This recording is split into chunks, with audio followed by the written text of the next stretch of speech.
Good morning, Annie. Your mic is hot, so that just went over the air. Kevin Miller in the morning. The chaos continuing at KIDO Talk Radio, the Nampa Walmart. The giving continues. Miller's Mission. Phone numbers here, 580-5436. We're going to go to Hank in a minute, but our great friend Annie Fuller joining us from Guild Mortgage and the St. Vincent de Paul Society. Thank you for joining us, Annie. You're welcome. As you know, I love to come out and see you, always, and thank you for everything. Well, thank you, and you not only give and work within the community, you're a great part of the community. There's a big event coming up with St. Vincent de Paul. Would you like to share that with us? Yes, absolutely. Tapas for a Cause, June 21st, svdpid.org. It'll take you to the link. That's a lot to remember. svdpid.org. Okay. Our goal this year is to raise $100,000 for our working poor in the community. The need is greater than ever. And here we are in this vibrant economy, and we have people who are accessing all of our services as well. It's mainly the working poor or people who are underemployed. The situation mainly that we have at this point at the food pantry are the rents have become so high that people don't have a way to buy groceries. Well, that's because all the real estate people. Yes. Yes. So, yes, I know, right? I mean, I'm on one side and the other. Like we're putting these mortgage loans together for folks. Right. And then on the flip side, it's, hey, we've got to, take care of those in our community who are at high risk. Well, and we always appreciate your great work for St. Vincent de Paul, your great work at Guild Mortgage, and certainly the work here at the Boise Rescue Mission. Always glad to do it. You're always giving. So you got some pennies here. You want to pour them in for us? The check's better. Well, no, the pennies sound better. So Here we go. Thank you very much. Appreciate that. Quickly, how do you see this economy with people buying homes? It's crazy, and it's a very interesting market. As we know, we're exploding, and many are coming in from other areas. They do have a wallet and a purse with them. Many can just bypass me as lender and pay cash for their real estate. One of the things that we are starting to see, however, is threshold on value. The home appraisals are starting to reach threshold and come under. So just because someone comes in and is willing to pay higher, in one of these bidding wars, that doesn't necessarily mean that the home will appraise value, which tells me personally that we're getting to a threshold for price. And by the way, you want to see our friend Annie Fuller, go to Guild Mortgage. Terry Hefner and the crew there, they do a great job. Wonderful parts of the community. And Annie, you have been such a big supporter of us for years. Well, thanks, Kevin. You and I think came to the Treasure Valley, right about the same time, and met up through St. Vincent de Paul, and you would help me with the charity walk annually, and everything that we do. And we must, those of us who have been here a long time, we must educate those who are coming in and tell them that, all their works, all their donations, time, all of it, we need it through organizations like the Rescue Mission and St. Vincent de Paul. There's wonderful nonprofits, and I can tell you some of the best people you will ever meet are those who are associated with these organizations. And it's a great way to atone for your sins from other states. Yes, atone from sins from other states. Yes. Those who are escaping to come here, right? A chance to do some good. Absolutely. Because of all the bad they did there. Don't you agree that we get more out of the doing than those that we even serve? The people that we serve, they're so grateful, and their lives are literally changed. I was listening to Tabitha on the way out, and I'm like, just those words in 5 minutes, but all the work that went behind that, her work, the Rescue Mission's work, other entities to change her life. And that's what we're here for. Annie, thank you. Thank you, Kevin. I love all of you. And it's a great joy to be in the Treasure Valley and be a part of all these organizations and to serve those who we need to serve. Thank you. God bless. Thank you, Kevin. You're the best. Well, look, I'm one of those atoning for the sins. Let's go to Hank in Boise. You're the best, Annie. Hank, thanks for your patience. Good morning. Good morning. I might point out that the pattern of Democrat rule is like a beater. First, you have the higher taxes, and then you have a pouring of people into the nearby cities around the core cities, like we're having now in Boise. Beaters played a big role in making the cost of living higher in Boise than any other part of Decatur County. And this is the pattern of all Democrat-ruled places, such as San Francisco. And when they're in there entrenched for 50 years, you also have the problem with homelessness and the inability to deal with it. We're having the early signs of that with Mayor Beater's mishandling of the homeless issue earlier in his terms. And if we get him and some other Democrats entrenched there for 50 or 60 years, we're going to have poop in the streets and hypodermic needles scattered in Boise, just like San Francisco, just like Seattle, just like Portland. And that's the handwriting on the wall if we continue electing people like Beater. I mean, he's already like a Mayor Daley. Daley died of a heart attack at the beginning of his sixth term in 1976. Beater's already starting on his fifth term. And we don't need this in Boise, so I'm going to leave it at that. Hank, thank you for the call. Before we get to Don here, we're going to go to our friend Mark Meckler joining us from the Convention of States. Mark, you're a big fan of Local Talk Radio. We do our twice-a-year fundraiser for the Boise Rescue Mission. We're at the Nampa Walmart collecting money. Hope you're doing well today, sir. I am, and God bless you for being out there doing that. One of the things I do love about local radio is the engagement. It's not just talk. It's actually what I would call do radio as opposed to talk radio. Well, thank you, Mark, and we always appreciate you. Let's talk a little bit about engagement, whether it's the Convention of States, whether it's the presidential primary. Have we lost focus on that as far as our politicians engaging? Do they just do a post on Facebook and think that really is the same thing as a one-on-one engagement? Yeah, I mean, I definitely think our politicians suffer from that, but we as citizens suffer from it as well. I think people do get engaged in social media. They forward somebody else's tweet, they forward somebody else's Facebook post, or even make their own, and they think they've done their civic duty. At least it makes them feel good. The reality is politics is really done best face-to-face, and people need to be engaged. I heard your caller previously talking about a candidate or somebody that needs to be out of office. Well, the key is go walk a district for somebody who needs to be in office. Go make phone calls for that person. Engage personally. That's how we have an effect on the political system. Indeed. Of course, many people are frustrated. How do you think the president is doing under siege?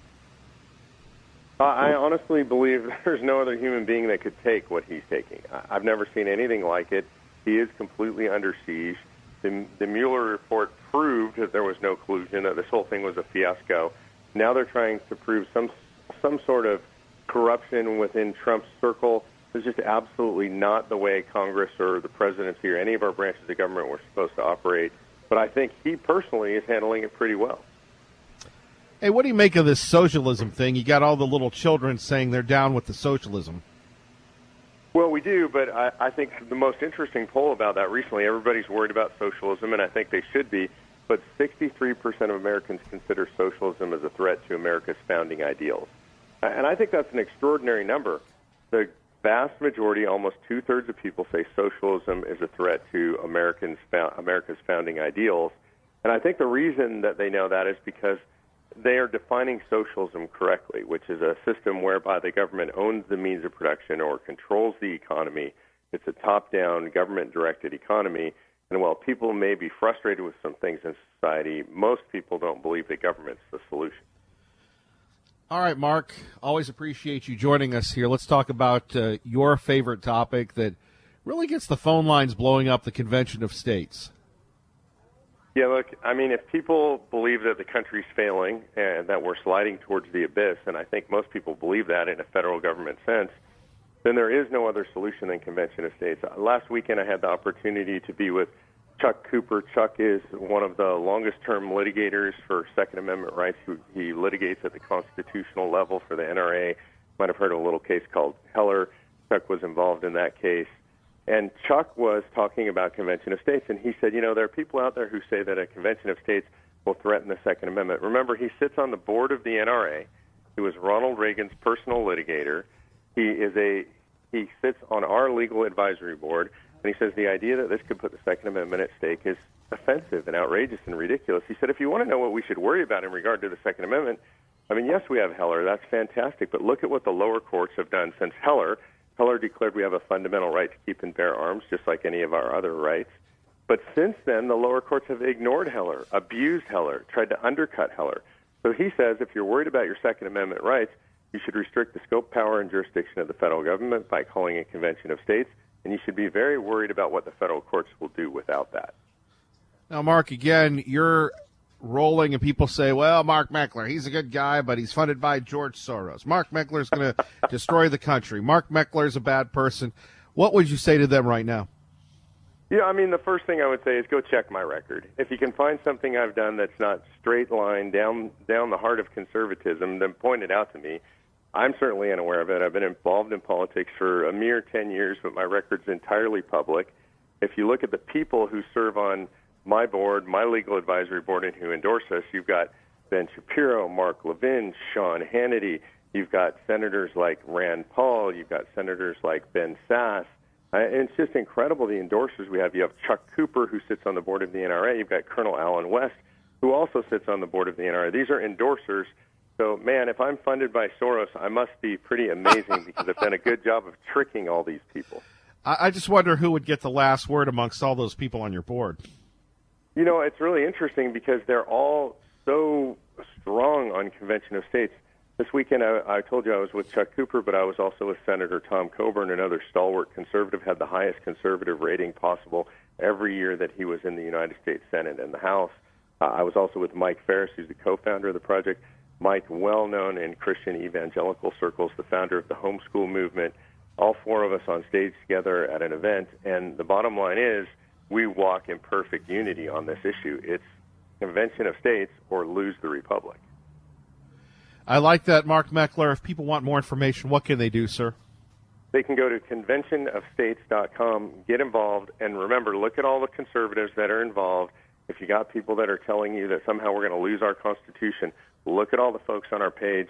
They're either all stupid, which I think is ridiculous that you would think that, or you're wrong if you think we're going to lose our Constitution with a Convention of States. So go to conventionofstates.com, learn more, and get involved. Thank you, Mark. You have a great day, sir. Great day to you, too. Have fun collecting those donations. And, guys, go to see Kevin. Give to this great cause. Mark Meckler joining us, Convention of States. The Penny Patrol continues right here at the Nampa Walmart. Make a difference today. KIDO Talk Radio. Well, I don't know. That's a very good question. Kevin Miller in the morning, KIDO Talk Radio. We're joined by Missy is with us and our great friend Don. Roll Tide, Don. Good to have both of you with us. Roll Tide. Good morning, Kevin. Missy, we're going to have you get a little closer to the mic. Logan, why don't we bring you over and have Missy? Oh, there we go. Does that work? That works. And Okay, great. First of all, because we want to encourage people to come in, could you, and again, if you could, rip open your bags of pennies and coins and quarters. It might give you a little workout here. Maybe we can have one of these. Ricky, why don't we get over here and help Missy to make sure that we don't have pennies all over the place. You hold the massive jar because we have a lot of pennies to give. If you could just start pouring, Missy, that would be great. Here we go. There's one. This is my husband and I went through the whole house last night. That's what we call a penny saved is a penny earned, Don.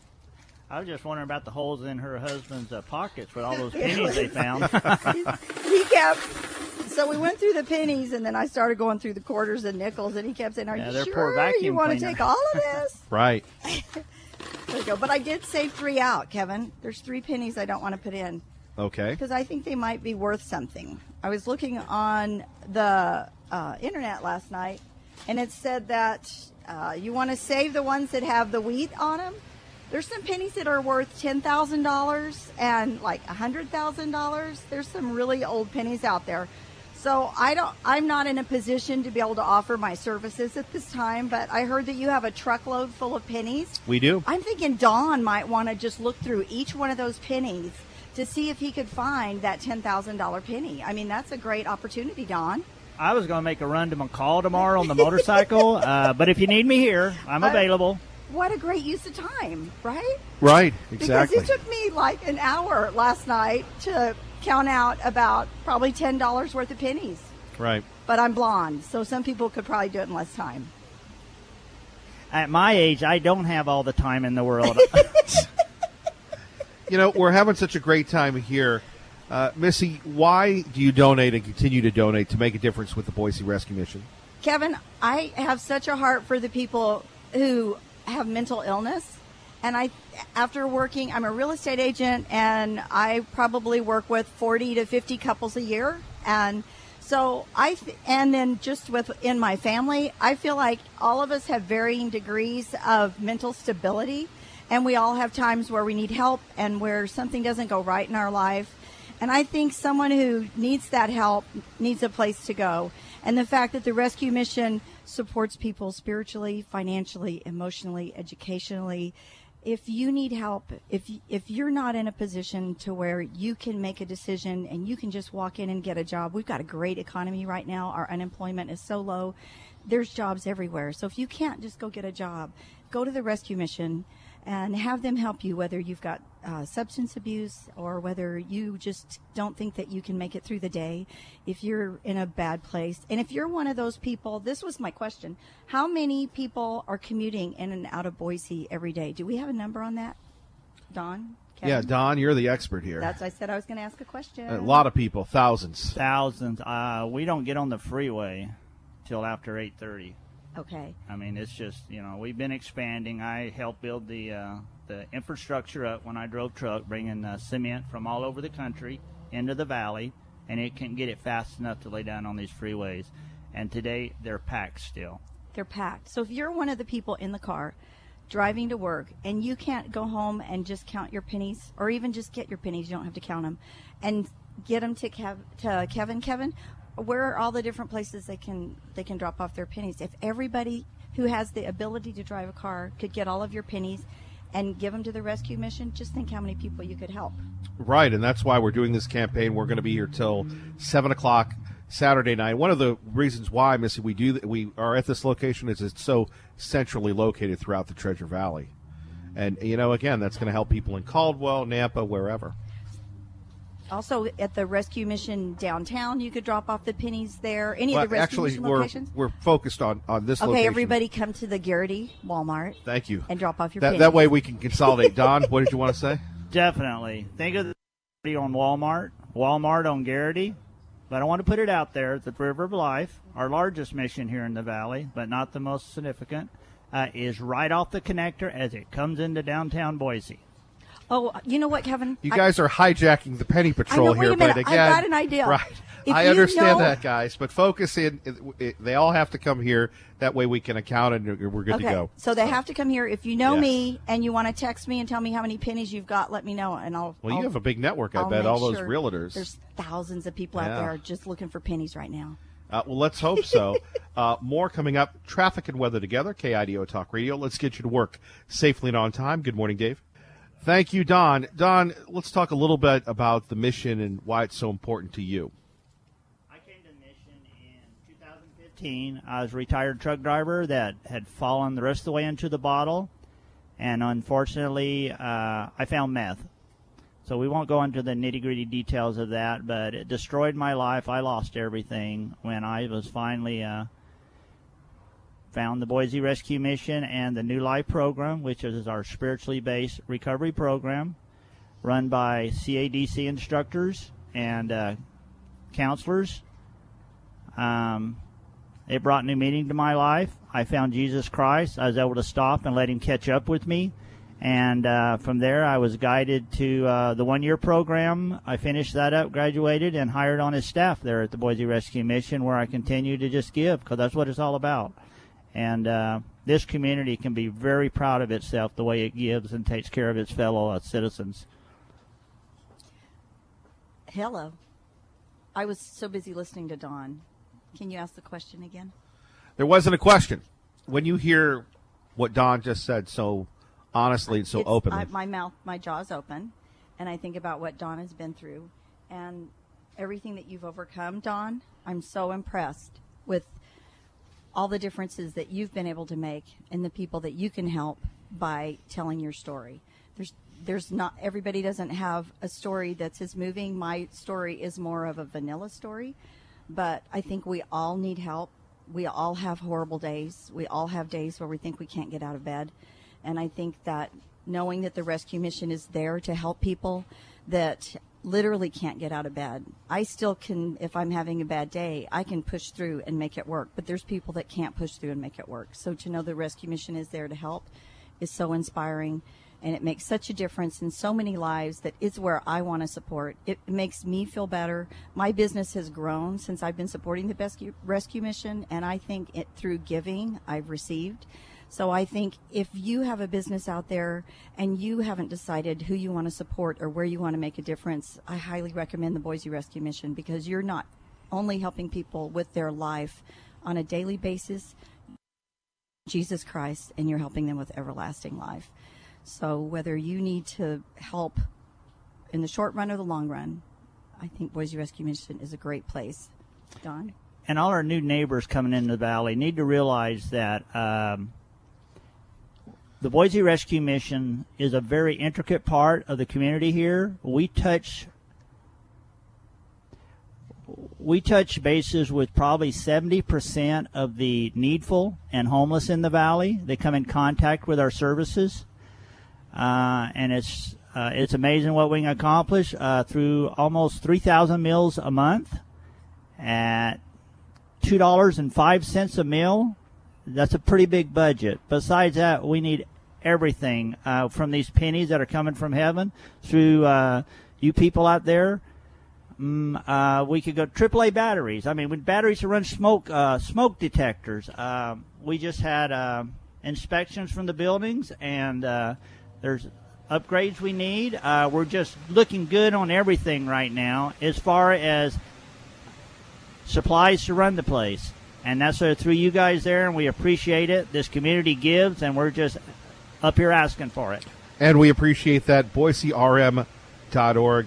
You're listening to Kevin Miller, KIDO Talk Radio. Good morning, Maggie. And if Liberty Linda is still there, we'll get to you in 2 seconds, dear. First, Rachel Sutherland joining us on KIDO Talk Radio. Here from Fox News Radio. Rachel, good morning.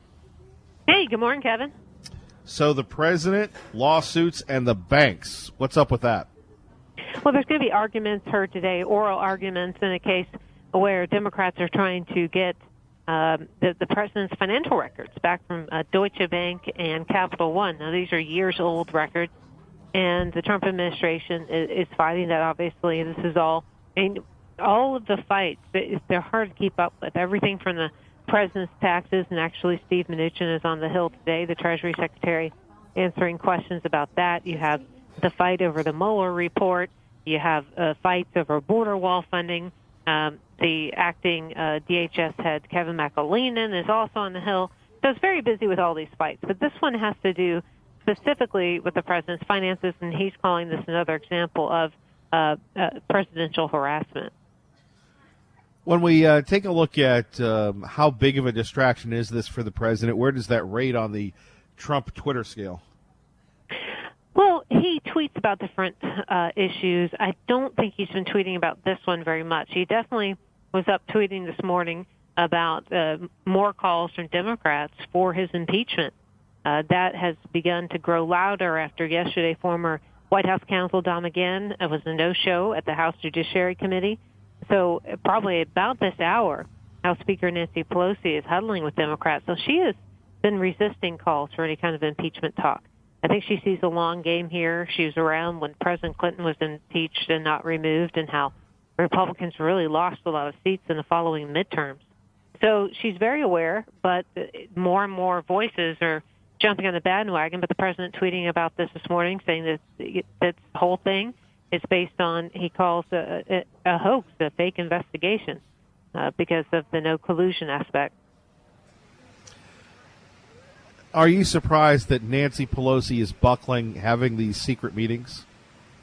No, I'm not. I mean, at least she's hearing out her constituents. I think she knows how to play politics. Remember when she first was coming in with this flip of power in the House, there was a Never Nancy movement. And it seems like she's been able to corral people pretty well, and it has to do, in many cases, with phone calls and in-person meetings. So this meeting this morning may be able to tamp down some of the talk about impeachment. I think she sees that as politically disadvantageous to Democrats when it comes to the 2020 election. Imagine having the 2020 election cycle going on and impeachment proceedings at the same time. It would probably fire up the president's base and backfire on Democrats. Rachel Sutherland, always love the insight. Thank you. Thank you. Liberty Linda, if you're still there, good morning. You're on KIDO Talk Radio. Hi, I'm Kevin. Good morning. You know, it sounds like all of the accusers of Donald Trump are starting to change their tune since the tide has turned. You know, Comey now says that he was told to call it a matter, not an investigation. Now, because they know if they called it an investigation, legally they could get in trouble. You know, it seems that the tide is turning back on them at this time, and they're getting a little bit worried, I think. And so anyway, that's what I see. Well, be careful what they wish for. They're going to get it. Yeah. So it's very interesting watching the television and seeing what's going on because the tide has turned. Now it's gone back on them, and they're all turning on each other. And so we see it going on, but, you know, it's good that truth is starting to come out. You know, but, you know, the good news is that this is Boise Rescue Mission Week, and the wonderful work you do, Kevin. You know, Tabitha's story touched my heart this morning. And it's unbelievable how the Boise Rescue Mission not only feeds a person, but it changes their whole lives. You know, it brings the Lord into their lives. When I was a young girl, I can understand what Tabitha was saying because I was beaten when I was a young girl. And I know what it's like to go to bed fearing, in fear. And so I understand that part of Tabitha's story. And so, anyway, but there were no drugs or anything or nothing like that involved with my life. But I understand a little bit of what she was going on through. And anyway, so I understand that the goodness of the rescue mission and what they do there is just phenomenal. Every time I hear another story, you know, that you bring on the radio of those who have been helped, it can't help but touch our hearts. And so I just want to thank you for the wonderful work you do and all the people that are bringing in donations. What a wonderful area that is, and how wonderful the people are. That's mainly what I wanted to say this morning. It touches our heart, and thank you for bringing on those people, and thank you that they have the courage to tell their stories. It takes courage to do that. So anyway, thank you so much, Kevin, for all you do. Thank you. God bless Liberty, Linda. You as well, Kevin. Okay, bye-bye. Bye-bye. All right, joining us now from Treasure Valley Talk, a program that you can hear Saturdays at 2 p.m. on KIDO Talk Radio. Andrea, good to have you with us. Good morning, Kevin. How you doing? Well, welcome to the weekdays. Yes, this is new for me and early. New and early. Let's talk a little bit about your program. You're always focused in on the good news. There's a lot of great stories going on in the Treasure Valley. There are a ton of good stories. There's a ton of great people doing not quite as, same thing as you out in the public all the time, but in the background they have all these ministries that reach out to foster kids, to kids transitioning into the system. There's Cosmo Zamik that reaches kids in the Nampa North neighborhood, actually all over now. He's popular. I just can't, and then there's Yvonne, the chef. I mean, I just can't list how many people entrepreneurs are doing all kinds of things in the background. So now, is your program about entrepreneurs or public works or what? It's people, treasures of the valley, humans. So I just talk to people. They tell me all the beautiful things they're doing. I mean, they start talking about their business and we end up talking about their mission. And it's either it starts locally, ends up globally for a lot of them. And so it's really exciting. Why do you love radio so much? I love radio because, well, first of all, I don't have a show like yours where people can call in, so they feel secure. They tell their story. It's just a private time, and then they share a lot more than they would if they were getting calls and on the spot. I just love it. There's something, though, about the spoken word, about a conversation. There is. Yeah. It's you get to meet somebody that you can't see. You're driving down the road, and you hear all about their lives and what they're doing. You get interested and maybe involved. Well, you're involved in the community quite a bit. You're always stirring things up. I do stir the pot. Right. Here we go. So let's talk a little bit about that when Okay. you're looking at, you know how to get your message out. You're an expert at that. Am I? I try to be. Well, I have a marketing I company. like what you say. That am I? but everybody wants to market, but few people know how. So do you have any tips? I do. Just be true. Don't be Give fluff. you a call for some tips. Yeah, give me a call. My show's not about promoting me at all. Zero. You so promote everybody but yourself. I do. Right. Yeah. You're a giver. Yeah. God takes care of me. He's got my back. Now, some analysis. You got involved in some politics recently with this Canyon County vote. I did. Yes, I was against it 100%. Had Leslie Van Beek on the show, which she's an amazing commissioner. She's all about strategy, and she had found $100 million that we can reallocate instead of coming to us asking us for it. Well, what do you make of it? Because you're going to have the popular narrative. People are going to bash the voters. They're going to bash the taxpayers. The other side, very frustrated. Well, you're going to have criminals roaming the streets. How do you respond to that? Kevin, criminals are roaming the streets today. We don't have the jail today. We have 450 beds. The jail that they planned is only 1,055 beds for 20 years. Is there any planning in that? No. They don't have a plan to operate it. They don't have any funding for it, and they're not even sure it's going to cost $187 million. So we have to have some strategy. And now I feel really angry at Tom Dale, actually, because he's going to try and get some different tax going to the legislator. So I'll be fighting that. Well, no, we had Commissioner Dale. He called in yesterday. He listens to the program. What specifically is he up to? Well, this is the fourth time his constituents have said no. How about going to the drawing table, maybe spending some of that reallocated $100 million on planning? What is it going to really cost? Because the $187 million number wasn't an accurate number. It was a guesstimate. So first off, that's wrong.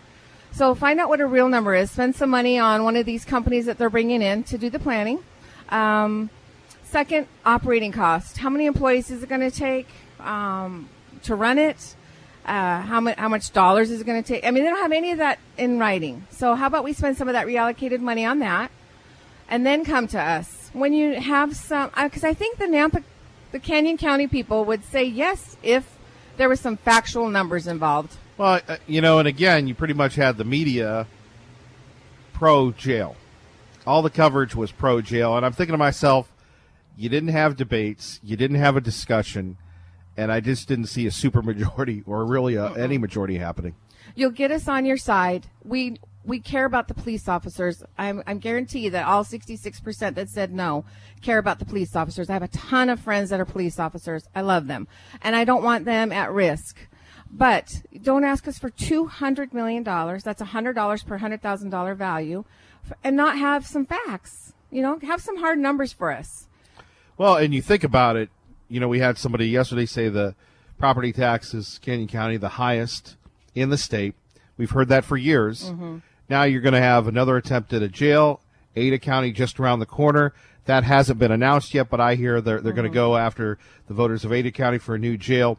So back to, and by the way, for not doing politics, you sure lit me up this morning, didn't you? You know this issue very well. So when we take a look at what would it take to sell it to the voters, look, we don't have a money tree. That's why we're here for the rescue mission. Right. What do you think it would take? Well, again, hard numbers. Like spend some of that reallocated money. No, I did not throw something across the room. Almost. Spend some of that $100 million of reallocated money and finding out some hard numbers of what it's really going to cost. And they say the cost is going to increase 9 to 15 million every year we don't build it. Well, how about you sit down then today instead of telling us that you're going to go to the legislator behind our backs and tax us a different way? Yeah, that really irritates me. I can tell, but there has to be, and I was surprised there weren't. And I even said to the folks, I go, are you talking to the people that, don't approve of the new jail. No, why would we do that? And I go, if you don't have a dialogue, it's going nowhere. Exactly. It's Yeah. going to go nowhere again, and we'll fight whatever he tries to do at legislature. Boy, you're a Call fighter. Yeah, Tom boy. Dale, call Pam White. Tom Leslie Dale, Van Be- Tom Dale listens, so I'm sure he'll Hi, be Tom calling Dale. in. Yeah, I'll be calling you. or he'll stop by, so we could have a boy. That Come would on be, by, that- Mr. Dale. That would be a historic Miller's mission. More coming up next. KIDO Talk Radio. Let's go to Max in Garden City. Max, good morning. You're on KIDO Talk Radio. Good morning, my Walmart hanging out buddy. How you holding up? Not bad. Probably need a hug from you. Well, I'll take it under advisement. Yes, sir. I was calling about this jail situation. I started reading and doing some studying. Did you know there are over 100 counties that I counted already here in the United States that are looking for money to build bigger, better, and more jails? It's not just us. And I don't believe the problem is, the solution is not more money, higher taxes. I believe the solution is deciding who we send to jail, why we send them to jail, and how we send them to jail. And personally, I am a proponent of corporal punishment. But I do believe that we need to have a closer look at why the judges are throwing so many people in the hole. We cannot keep building and expanding jails. We already have the largest inmate population on the planet. We have a larger percentage of our people in jails, in prisons, in the systems than even communist China. We need to sit back and look at what's wrong. President Trump suggests mental illness behind a lot of these violent crimes. There are just so many other areas so many ways that are more affordable and more just. We're not looking into those. What say you? I'm going to leave that to you. Well, I don't have a solution, but I think that we need to, I hate to say initiate a study. Everybody's doing a study. But we need to find a way to be fair, to be honest, because I don't believe America is a nation of criminals. I don't believe the American people are overwhelmingly crooked. Yet you turn around and look at the millions of people we have locked up. It's got to be on the judicial end. Law enforcement does its best. They bust their butts to keep us safe. But as soon as they turn them over to the judicial system, everything falls apart. Think about it, folks. Just why, when, who?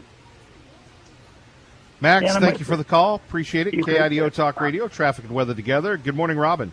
Kevin Miller in the morning here, KIDO Talk Radio. Sir, let's stop. Sir, your name? My name's Doug Schroeder. Doug, why don't you come over here and speak into the microphone? My name's Doug Schroeder. Okay, why don't we get the microphone a little closer for Doug, please? And, Doug, you stopped by? I sure did. Been listening to you on the radio for years. Well, thank you. And been supporting the Boise Rescue Mission for years. But I'm retired. So what my wife and I did was made a Kevin Miller bucket. The Kevin Miller bucket? Yeah, right there. Well, thank you for your service to our country, by the way. You're welcome. Now, I'm wondering if we can we pour that into there, or should we just keep it in the Kevin Miller bucket? What do you think? Well, you can. What it is, there's 1,500 raw pennies. Right. Thank you. And then there's 4,000 green pennies in there. Green pennies. Even better. Wow. So I'm getting a lesson in finance here. My wife and I's donation to you and the Boise Rescue Mission. Well, thank you very much. Ricky, why don't we see if we can get the loose pennies? If not, we'll just do this. And again, yours to do with as you see fit. Okay, well let's pour it into right here if we could. Can we do that quickly? All right, Andrea, you'll do that. Andrea's all about the money here. She's working hard. Better stay out of her way. That's right. Here we go. Boy, that's the sound of life-changing and making a difference. Thank you, sir. You're more than welcome. God bless you guys. God bless you. What would you like to say to the listening public? Just come on down here, get your pennies together, donate to one of the most worthiest causes that goes on in this state and probably in the country. Mm-hmm. It's just awesome. Where's your wife? She's home. She sent you, huh? Oh, yeah. But that's okay. It's okay. I love it. Love you. Well, we love you. And everybody else. And her name, would you want to say hi Patricia. to her? Hi, Patricia. Are you listening? Hello, Patricia. We wish you were here. Well, I hope she's listening. She's got you doing the work. It's okay. Fine with me. Boy, you're well trained, sir. Yes, I am. I need to take some lessons from you. I think Mrs. Miller's got you trained well enough. Good morning.